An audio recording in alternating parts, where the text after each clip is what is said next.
Assalamualaikum warahmatullahi wabarakatuh. Mga minamahal kong kapatid sa Islam, maligayang pagdating sa New Muslim Academy at isa na namang maikling sesyon na, nakatuon sa mga pangalan mula sa mga pangalan ng Allah Subhanahu wa Ta'ala. Sa sesyon ngayon, nais kong talakayin ang pangalan ng Allah Subhanahu wa Ta'ala, Al-Karim. Al-Karim, Subhanallah. Ang ganda ng pangalan, at lahat ng pangalan ng Allah ay magaganda. Ang Al-Karim ay tumutukoy sa isa na lubos na mapagbigay. Subhanallah, ang taong nagbibigay ng walang takot sa kahirapan, ang nagbibigay ng lubos na pagkabukas palad. Ano ang ibig sabihin nito? Lubos na pagkabukas palad, ibig sabihin, walang balak bumalik, babalik dahil sa regalong ibinigay. Subhanallah, ito ay si Allah Subhanahu wa Ta'ala. Ang Al-Karim ay tumutukoy rin sa taong nagbibigay ng walang katulad na pagbibigay, walang ibang nilalang ang makapagbibigay sa atin ng regalong tulad ng ibinigay sa atin ng Allah Subhanahu wa Ta'ala na siyang Al-Karim, at nakikita natin ito sa bawat aspeto ng ating buhay. Kung kukuha tayo ng halimbawa ng paraiso, sino ang makapagbibigay sa atin ng regalong paraiso? Kung kukunin natin halimbawa ang paniniwala at pananampalataya, sino ang makapagbibigay sa atin ng kaloob na pananampalataya at paniniwala? At kung ilalapit natin ang mga bagay-bagay sa ating mga katawan sa tungkulin nito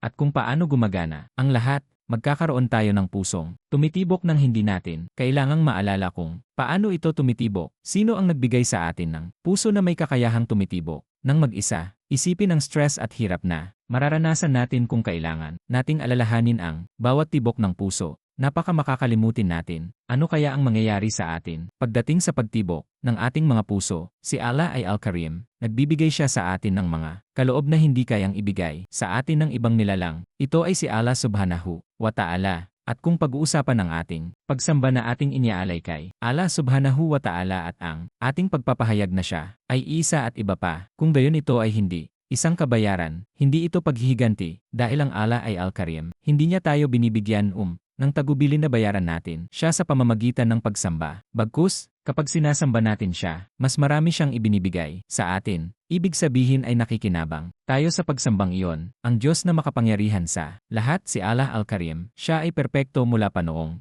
una at siya ay perpekto magpakailanman. Hindi niya kailangan ng ating pagsamba para lumago ang kanyang kadakilaan, at ang ating kakulangan ng pagsamba ay hindi nakakabawas sa kanyang kadakilaan sa anumang paraan. Kung sasambahin natin siya, makikinabang tayo, at kung hindi natin siya sasambahin, tayo ang sa huli ay talunan. Si Allah ay Al-Karim, at ang Al-Karim ay tumutukoy rin sa nagbibigay sa atin kahit na sa tingin natin ay hindi niya tayo binibigyan. Naku! Ano ang ibig kong sabihin dito? Maraming pagkakataon na humihingi tayo sa Allah Subhanahu wa Ta'ala ng isang bagay at hindi niya tayo ibinibigay, at iniisip natin na hindi niya tayo ibinigay. Ngunit sa katotohanan, pinagkalooban niya tayo dahil ang Allah Subhanahu wa Ta'ala, sa tuwing tayo ay nagdarasal sa Kanya at humihingi sa Kanya, sinasagot niya ang ating mga panalangin sa pinakamahusay na paraan, kahit na maaaring hindi natin ito nakikita. Maaaring ibinibigay niya sa atin ang ating hinihingi dahil sa kanyang kaalaman, ito ay mabuti para sa atin. Kaya siya ang Al-Karim, siya ang lubos na mapagbigay. Hindi niya tayo bibigyan ng regalong makakasama sa atin, o hindi niya tayo ibinibigay ang ating hinihingi dahil sa kanyang kaalaman. Ito ay makakasama sa atin at sa ating paghahanap ng mas dakilang regalo na siyang paraiso na nais niya para sa atin. Kaya ano ang ginagawa niya? Pinipigilan niya tayong ibigay ang ating hinihiling at ginagamit niya ang ating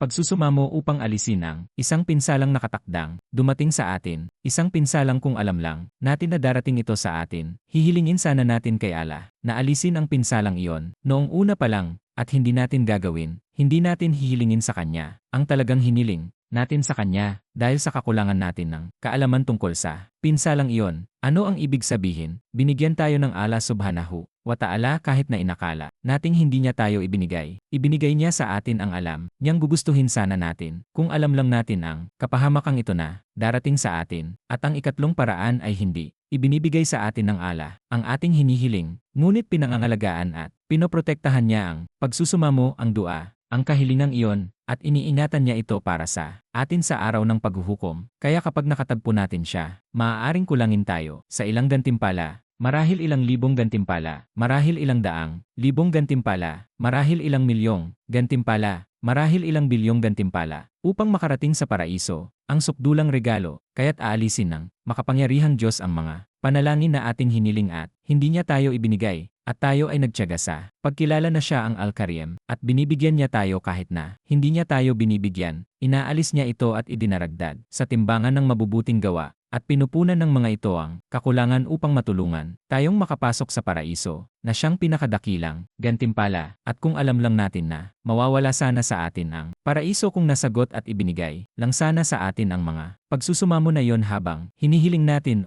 noong mga pagsusumamo na yon, hindi sana natin hihilingin ang mga yon. Sa halip, hihilingin sana natin kay Allah na sa huli ay bigyan tayo ng paraiso. Si Allah ay Al-Karim. Iniiwan ko sa iyo ang pangalang ito mula sa mga pangalan ni Allah. Mahal ko kayong lahat. Alang-alang sa Allah, naway pagpalain tayong lahat ng Allah at pagkalooban tayo ng mas mabuti kaysa sa ating pinapangarap sa magkabilang mundo. Amen. Hanggang sa susunod. Salaam alaikum warahmatullahi wabarakatuh.